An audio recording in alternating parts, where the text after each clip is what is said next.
များကြီးတင်ပါတယ်မှုတို့အတွက်တောင်သူတွေကအရေးပါတယ်လို့တောင်သူတွေအတွက်ကလည်းဒီလိုစိုက်ပျိုးရေးစစ်စစ်တွေကအရင်ရေးကြည့်ပါတယ်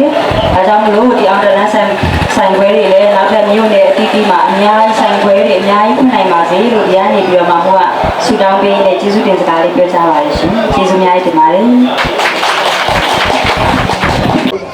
ဟုတ်ကဲ့ကျွန်တော်တို့အနေနဲ့အဓိကဝန်ဆောင်မှုပိုင်းကတော့ကျွန်တော်တို့ဒီဆိုင်မှာဆိုလို့ရှိရင်ကျွန်တော်ပါဝင်ပေါ့စိုက်ပျိုးရေးပညာရှင်တွေစိုက်ပျိုးသမားတွေနဲ့ဒါစုပေါင်းရောင်းချတဲ့ဆိုင်ဖြစ်တဲ့အတွက်ဒါရောင်းချရုံနဲ့ပို့ပဲနဲ့တောင်သူများရဲ့ကွင်းထဲမှာရောက်ရှိပြီးတော့တောင်သူများရဲ့အခက်အခဲတွေကိုဝိုင်းဝန်းဆောက်ရသွားမယ်ဖွဲ့စည်းဖြစ်တဲ့အတွက်ကျွန်တော်တို့ဆိုင်ကိုလည်းလာပြီးတော့အားပေးကြပါတောင်သူကွင်းကိုလည်းကျွန်တော်တို့မိမိရဲ့အခက်အခဲရှိပါကသက်ဆိုင်ရာကျွန်တော် online နဲ့တော့၎င်းလူကိုယ်တိုင်တော့၎င်းဒါဘိုင်ဘာတော့၎င်း Facebook မှာတော့၎င်းကျွန်တော်တို့ဒါအကြောင်းကြပြီးတော့ကျွန်တော်တို့ဒါဆောက်တော့မှာဖြစ်ပါတယ်ဒါ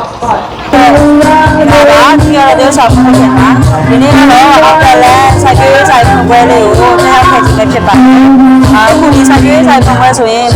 တကယ်စိုက်ပျိုးရေးနဲ့ပေါ့နော်ပတ်သက်ပြီးတွေ့ရတဲ့လူတွေဦးစီးပြီးတော့ဖွင့်တာဖြစ်တဲ့အတွက်အရင်လည်းကောင်းပါတယ်ဒါစိုက်ပျိုးရေးတောင်သူတွေပါရတဲ့အရင်ဟိုကောင်းတဲ့ဆိုင်လေးဖြစ်ပါတယ်ဆိုတော့ဒီမှာပါစေဒီနေ့ပဲဟုတ်နော်အကြိုင်ရဲတဲ့တက်ရောက်ပြီးတောင်သူကြီးတရားဖြစ်စတာကိုလည်းသူပဲကျေးဇူးတင်ရှိပါတယ်ရှင်ဒီနေ့ဝေးရဲ့ဘုရားတိုင်းကိုလည်းချက်စားတဲ့အစီအစဉ်ကိုဒီနေ့အတိတ်တွေနဲ့ဆက်လက်တောင်းပြီးစစ်တရားဆက်လက်ပြီးတော့ဆောင်ရွက်ပေးသွားမယ်လည်းတောင်းကြီးများကိုရန်နေပြီးတော့ဒီဖြစ်ပါလို့ရှိရင်ခိတ်စားပဲတက်ရောက်ပေးတဲ့တောင်းကြီးများဖြစ်စေတိုင်းကိုသူ့ရဲ့ကျေးဇူးတင်ရပါတယ်ရှင်တရုတ်ဆောင်မှုတစ်ခင်နဲ့တစ်ခါတရုတ်ဆောင်ဆဲလီများအားလုံးကိုလည်းဒီတိုင်းတိုင်းနဲ့တစ်ခါအားလုံးကိုသူ့ရဲ့ကျေးဇူးတင်ပါတယ်ရှင်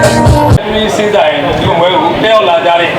ကျွန်တော်စိုက်ပျိုးရေးစင်းတိုင်းပိုင်းရှင်များကုမ္ပဏီများနဲ့တကွာတယောက်လာကြတဲ့ကျေးဇူးရှင်တောင်သူများအားလုံးကိုကျွန်တော်တို့ပမာတော့မင်္ဂလာပါလို့နှုတ်ခွန်းဆက်ပါတယ်။လည်းငယ်ပြောလို့ကျွန်တော်တို့ဒီဒေသဆိုလောလောဆယ်အနေနဲ့ဒါဒီအခုဆိုလို့ရှိရင်ကျွန်တော်တို့ကဒါဩဂတ်နောက်ဆိုဩဂုတ်လကျွန်တော်တို့10ရက်တည်းရှိနေပြီပေါ့နော်။ဘိုးအနေနဲ့ကလည်းကျွန်တော်တို့ကလဲသေးတာဖြစ်တယ်။သို့တော့ချို့နေရာတွေမှာရေကြီးတဲ့မြို့တွေဖြစ်နေကြတယ်။ဒါနဲ့ပတ်သက်ပြီးတော့ရာသီဥတုကိုမိပြီးတော့ကျွန်တော်တောင်သူများသည်မိမိဆိုင်ပြီးတော့သီးတာပေါ်မှာအောင်မြင်အောင်ကျွန်တော်တို့ဒါဒီတော့ဆောင်ရွက်မျိုးကိုကျွန်တော်တို့နဲ့ပေါင်းဆက်ပြီးတော့ဆွေးနွေးပြီးတော့ဆောက်သွားမယ်ဆိုရင်အောင်မြင်သွားမယ်ဖြစ်တဲ့အကြောင်းဆွေးနွေးလိုပါတယ်ရိုးရတော့လက်ရှိအနေရတော့ကျွန်တော်တို့ဒါကုမ္ပဏီကနေပြီးထုတ်လုပ်တာကုမ္ပဏီတွေကနေထုတ်လုပ်တာလည်းမျိုးစေ့တွေကိုဖြတ်ပြီးဖြစ်ပါတယ်ဒါနောက်ပိုင်းဆိုလို့ရှိရင်တော့ကျွန်တော်တို့ကိုယ်တိုင်ပဲမျိုးထုတ်လုပ်ပွားများပြီးတော့ရောက်ကြပါမယ်အစီအစဉ်ရှိပါတယ်ခင်ဗျာ